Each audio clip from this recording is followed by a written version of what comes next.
సరే, దీన్ని కొంచెం విడదీసి చూద్దాం. నా ముందిప్పుడు ఒక పెద్ద రీసెర్చ్ పేపర్స్ కట్టా ఉంది. అలాగే కాగ్నిటివ్ సైకాలజీ ఆర్టికల్స్, నా సొంత నోట్స్ కూడా ఇక్కడ గుట్టగా పడి ఉన్నాయి. వీటన్నిటిని చదువుతున్నప్పుడు నాకు ఒక విషయం చాలా స్పష్టమైంది. ఏంటది? సాధారణంగా మనం జీవితంలో ఎదురయ్యే ఎన్నో సమస్యల గురించి లేదా బయట జరిగే విషయాల గురించి గంటల తరబడి చర్చిస్తుంటాం కదా. అవును, ఖచ్చితంగా. కానీ ఎప్పుడైనా మనతోనే నిరంతరం ఉండే ఆ మనల్ని నడిపించే మన ఆలోచనల గురించి నిజంగా విశ్లేషించామా? మన దగ్గరున్న ఈ రీసెర్చ్ అంతా ఒక్కటే విషయాన్ని ఘోషిస్తోంది. మనకొచ్చే కొన్ని ఆలోచనలు మనల్ని అమాంతం ఆకాశానికి ఎత్తుతాయి, మరికొన్ని విపరీతంగా భయపెడతాయి. రాత్రి 2 గంటల సమయంలో ఎప్పుడో 5 ఏళ్ల క్రితం జరిగిన ఒక చిన్న అవమానాన్ని ఉన్నట్టుండి గుర్తు చేసి మరీ నిద్రపోనివ్వదు మనసు. నిజమే, అదొక విచిత్రమైన పరిస్థితి. అవును, అందుకే ఈనాటి మన ఈ లోతైన విశ్లేషణ ముఖ్య ఉద్దేశం ఏంటంటే, ఎంతో కాలంగా మనం మోస్తున్న ఈ ఆలోచనల భారాన్నే అర్థం చేసుకోవడం. ఖచ్చితంగా.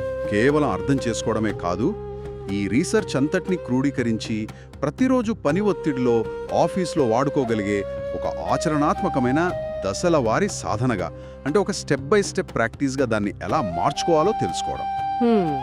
ఇక్కడ ప్రధాన ప్రశ్న ఒకటేనండి, ఏ ఆలోచన శాశ్వతం కాదు కదా. అవును, వస్తుంది పోతుంది. అదే, అది వస్తుంది, కొంతసేపు ఉంటుంది, తర్వాత మాయమవుతుంది. మరి ఈ వస్తూ పోయే ఆలోచనలను లోపలుండి గమనిస్తున్నది ఎవరు? అబ్బా, ఇది నిజంగా చాలా లోతైన, అలాగే ఆధునిక జీవితంలో అత్యంత అవసరమైన అన్వేషణ అండి. మీరన్నట్లుగానే మనమేమనుకుంటామంటే, మన మనస్సులో నిరంతరం నడిచే ఆలోచనల ప్రవాహమే మన అస్తిత్వమని. అంతే కదా. మన మెదడు ఎప్పుడూ ఏదో ఒక కథ చెబుతూనే ఉంటుంది. ఆ కథల ద్వారా ఏర్పడిన ఒక వ్యక్తిత్వమే, అంటే ఆ క్యారెక్టరే నేను అని మనం భ్రమపడుతుంటాం. అవును. కానీ ఈ కాగ్నిటివ్ సైకాలజీ పేపర్స్, ఇంకా ఆ మైండ్ఫుల్నెస్ మూలాంశాలను లోతుగా పరిశీలిస్తే అర్థమయ్యే ఒక అద్భుతమైన విషయం ఉంది. అదేంటంటే, మనం ఆ ఆలోచనల ప్రవాహానికి పూర్తిగా అతీతమైన వారం. వావ్, అంటే మనం ఆలోచనలు కాదనమాట? ఖచ్చితంగా కాదు. ఎప్పుడైతే ఆ ఆలోచనల నుండి ఒక అడుగు వెనక్కి వేసి వాటిని కేవలం గమనించడం ప్రారంభిస్తామో, అప్పుడు ఒక నిజమైన అంతర్ముఖ ప్రయాణం మొదలవుతుంది. మన ఆలోచనలు మనం కాదన్న సత్యం తెలుసుకునే క్షణంలోనే మనకు అసలైన స్వేచ్ఛ దొరుకుతుంది. ఇది వినడానికి చాలా బాగుంది, కానీ వాస్తవానికి దీన్ని ఆచరణలో పెట్టడం ఎలా? ఎందుకంటే దశాబ్దాలుగా మన ఆలోచనలే మనం అని బ్రతికేస్తున్నాం కదా. అవును, అది నిజమే. అసలు ఈ ఆలోచనలను వేరుగా గమనించడం ఎలా ప్రారంభించాలో పూర్తి స్థాయి అనుభవశూన్యులకు సైతం సులభంగా అర్థమయ్యేలా చెప్పాలంటే, మన దగ్గర ఉన్న ఆర్టికల్స్లో ఒక అద్భుతమైన ఉదాహరణ ఉంది. ఆకాశం మరియు మేఘాల రూపకం గురించే కదా. అవునవును, అదే. మనం ఆకాశం, మేఘాల ఉదాహరణను తీసుకోవాలి. మనసులో వచ్చే ప్రతి ఆలోచన, అది ఏ రకమైన ఆలోచనైనా సరే, అది ఒక మేఘం లాంటిది.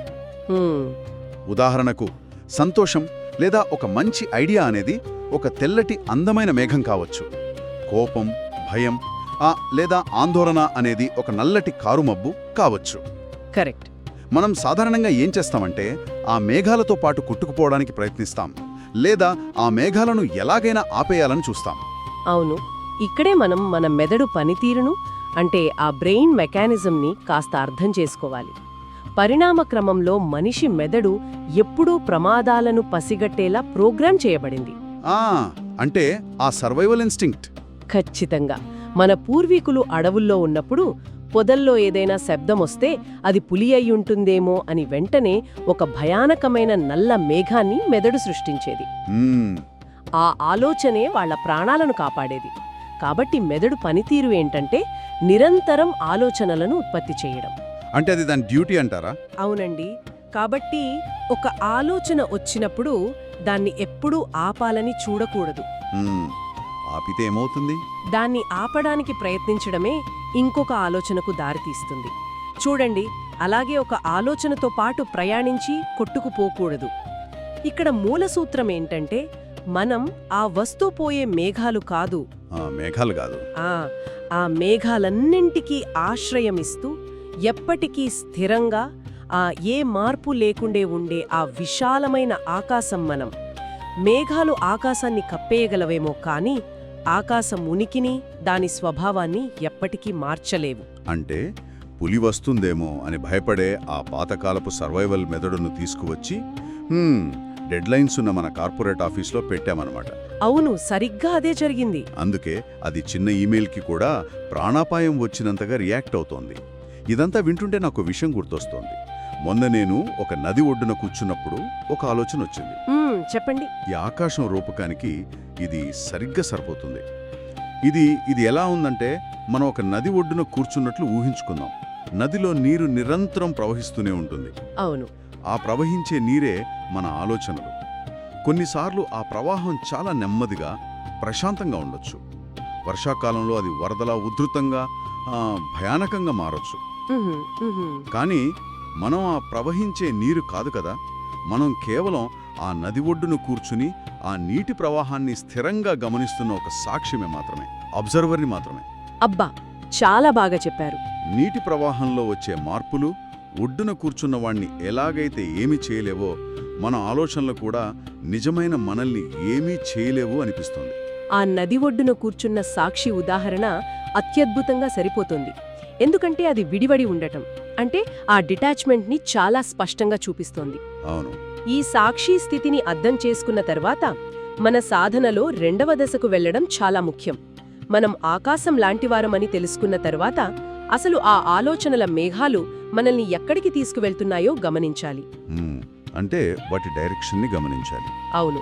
మన మనసు ఎక్కువగా ఎక్కడికి ప్రయాణిస్తుందో పరిశీలిస్తే ఒక ఆసక్తికరమైన ప్యాటర్న్ కనిపిస్తుంది. మెదడు ఎప్పుడూ ఒక టైం మెషిన్లా పనిచేస్తుంది. టైం మెషీనా? అవునండి.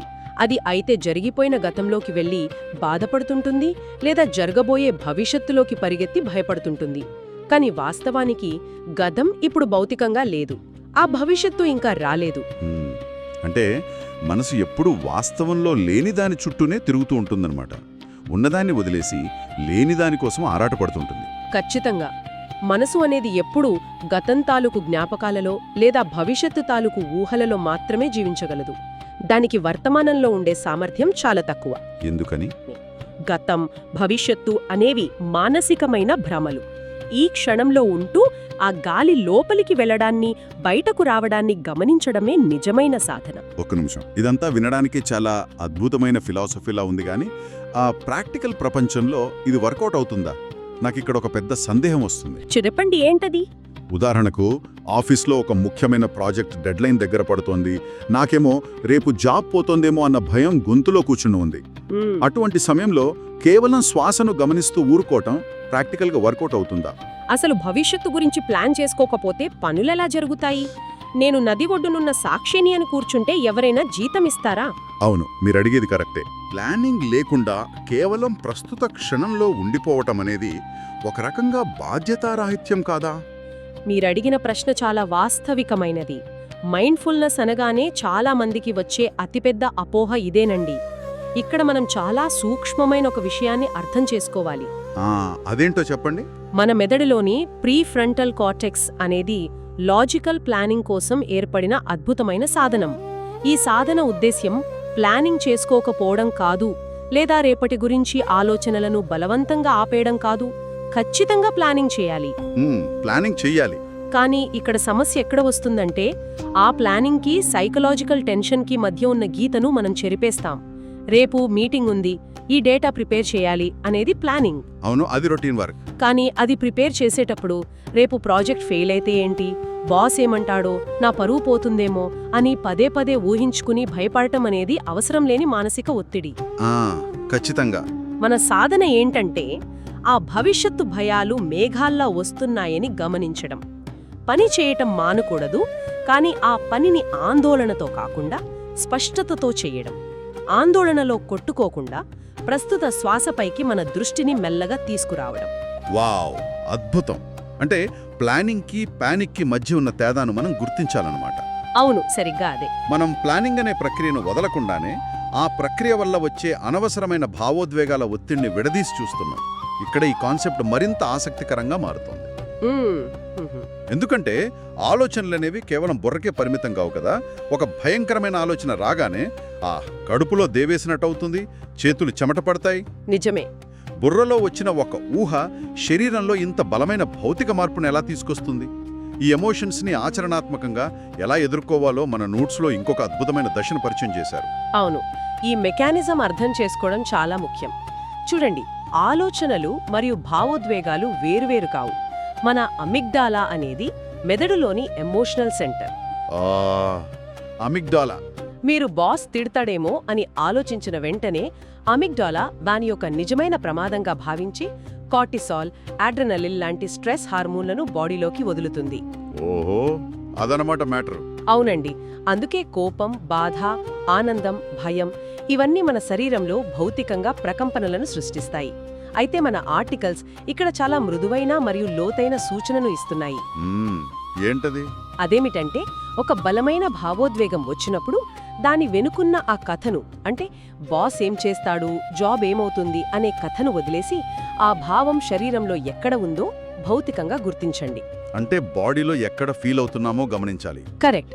కోపం వచ్చినప్పుడు ఛాతీలో బరువుగా ఉందా, గుండె వేగంగా కొట్టుకుంటోందా, భయం వేసినప్పుడు కడుపులో కండరాలు బిగుసుకున్నాయా, లేదా బాధ వచ్చినప్పుడు గొంతులో ఏదో అడ్డుపడినట్లుందా? ఇలా భౌతికంగా ఆ భావోద్వేగం ఏ శరీర భాగంలో ఎలా ఉందో కేవలం ఒక శాస్త్రవేత్తలా పరిశీలించండి, అంతేకాని దాన్ని మార్చడానికి ప్రయత్నించకండి. అంటే మీరు చెప్పేది చూస్తుంటే ఒక రకంగా మన శరీరం ఒక అలారం బెల్లా పనిచేస్తుందన్నమాట. అవును, ఖచ్చితంగా. ఇది నాకు చాలా విప్లవాత్మకమైన అప్రోచ్లా అనిపిస్తోంది.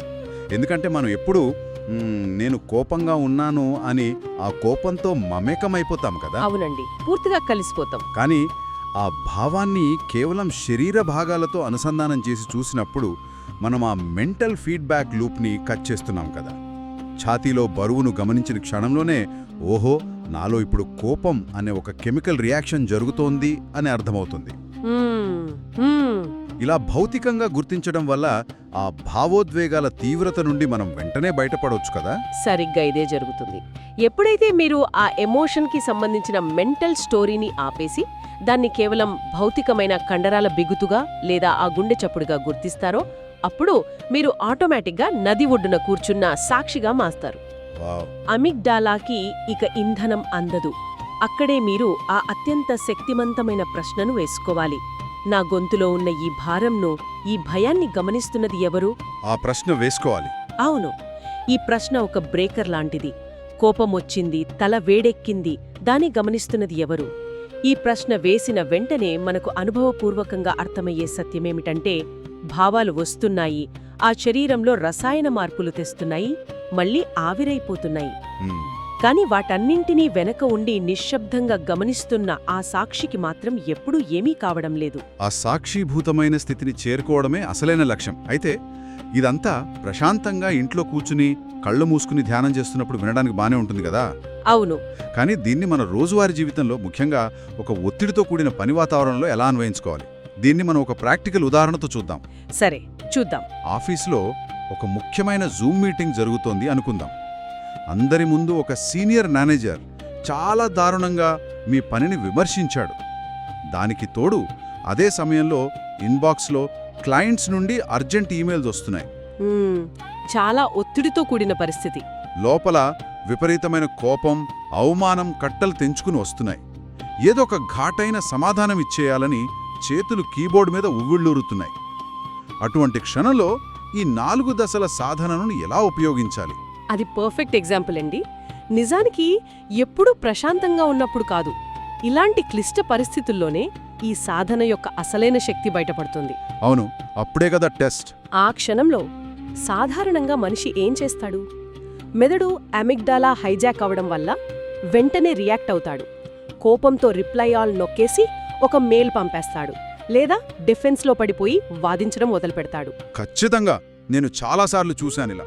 కానీ ఈ సాధన చేస్తున్నప్పుడు మనం మొదటి అడుగు ఏంటంటే ఆ విమర్శ వినగానే వెంటనే ప్రతిస్పందించకుండా కేవలం ఒక్క క్షణం పాజ్ చేయడం.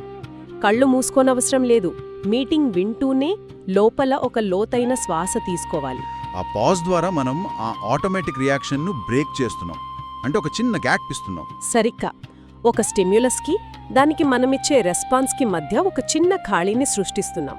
ఇక రెండవ అడుగు ఏంటంటే ఆ క్షణంలో మీలో ఎగదన్నుకొస్తున్న ఆ కోపాన్ని లేదా అవమానాన్ని జస్టిఫై చేసుకోకుండా అదొక నల్లటి మేఘంలా మీ ఆకాశంలోకి ప్రవేశించిందని గుర్తించడం.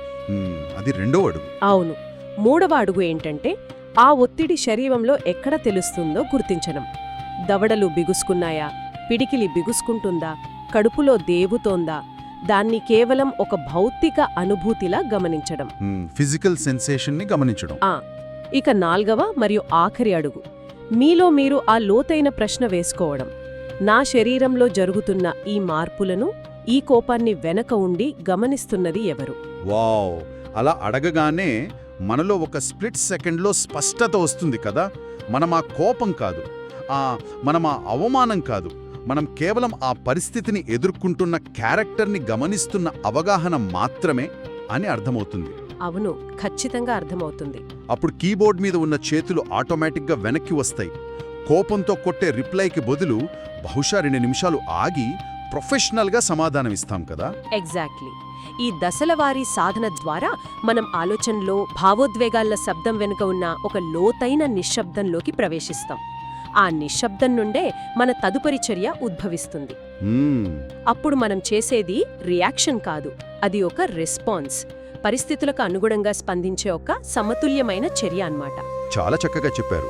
రోజువారీ జీవితంలో ఇలా రోజుకు 10 సార్లు ఎప్పటికప్పుడు ఆ పాజ్ తీసుకుని మేఘాలను గమనిస్తూ సాక్షిగా మారడం అలవాటు చేసుకుంటే ఆ బయటి ప్రపంచంలో ఆఫీస్ పాలిటిక్స్ ఉన్నా, ఎకనామిక్ క్రైసిస్ ఉన్నా, ఎన్ని అల్లకల్లోలాలున్నా మన అంతర్గత ఆకాశం ఎప్పుడూ ప్రశాంతంగానే ఉంటుంది. ఇది నిజంగా ఒక అద్భుతమైన సాధనండి. మనం మన మెదడులో వచ్చే ఆలోచనలు కాదు, మన శరీరంలో పుట్టే భావాలు కాదు. అవును, నిరంతరం వస్తూపోయే ఈ ఆలోచనల మేఘాలను, భావోద్వేగాల ప్రవాహాన్ని స్థిరంగా గమనిస్తున్న అనంతమైన ఆకాశం లాంటి సాక్షిభూతమైన అవగాహనే మనం. ఇన్ఫర్మేషన్ ఓవర్లోడ్తో, నోటిఫికేషన్లతో, రోజువారీ టార్గెట్స్తో సతమతమయ్యే మన బ్రెయిన్కి ఈ 4 అడుగుల ప్రాక్టీస్ ఖచ్చితంగా ఒక అద్భుతమైన విరామాన్నిస్తుందని నాకు అనిపిస్తుంది. ఖచ్చితంగా ఇస్తుంది. కేవలం గమనించడం ద్వారా మనం మానసిక వ్యధల నుండి ఎంతటి స్వేచ్ఛను పొందవచ్చో ఈ సోర్సెస్ మనకు చాలా సైంటిఫిక్గా, లాజికల్గా వివరించాయి. మరి ఈ విషయాన్ని ముగించే ముందు ఇదంతా లోతుగా విశ్లేషించిన తర్వాత నాకో చాలా విచిత్రమైన, కొంచెం కదిలించే ఆలోచన వచ్చింది. చెప్పండి. ఆలోచనలు, భావోద్వేగాలు, ఈ శరీరం, వయసు నిరంతరం మారుతూనే ఉంటాయి కదా. అవును, మారుతూ ఉంటాయి.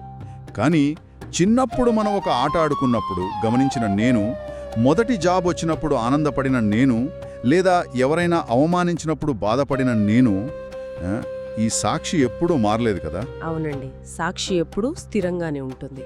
ఆ గమనిస్తున్న అవగాహనకు వయస్సు లేదు, మార్పు లేదు. అదే నిజమైతే మనం చిన్నప్పటి నుండి కష్టపడి సాధించిన విజయాలు, ఎదుర్కొన్న భయంకరమైన అవమానాలు, అనుభవించిన సంతోషాలు, ఇవేవి కూడా మనలోని ఆ నిజమైన అస్తిత్వాన్ని కనీసం స్పృశించలేకపోయాయా? చాలా లోతైన ప్రశ్న. అలాంటప్పుడు ఇన్ని సంవత్సరాలుగా మన గతం గురించి, మన గుర్తింపు గురించి, నేను ఫలానా, నా బ్యాక్గ్రౌండ్ ఇది, నా స్టేటస్ ఇది అని మనం ఎంతో గర్వంగానో లేదా భారంగానో మోస్తున్న ఆ సైకలాజికల్ బ్యాగేజ్ అంతా కేవలం మనం మన బుర్రలో సృష్టించుకొని మోస్తున్న ఒక భ్రమ మాత్రమేనా? నిజమే, ఒకసారి ఆలోచించాలి. అవును, దీని గురించి కాస్త లోతుగా ఆలోచించండి. బహుశా ఈ భ్రమను వదిలించుకోవడమే నిజమైన స్వేచ్ఛకి తొలి అడుగు కావచ్చు. మళ్ళీ మరొక ఆసక్తికరమైన విషయంతో మీ ముందుకు వస్తాం. అంతవరకు మీ ఆలోచనల మేఘాలను గమనిస్తూ ఉండండి.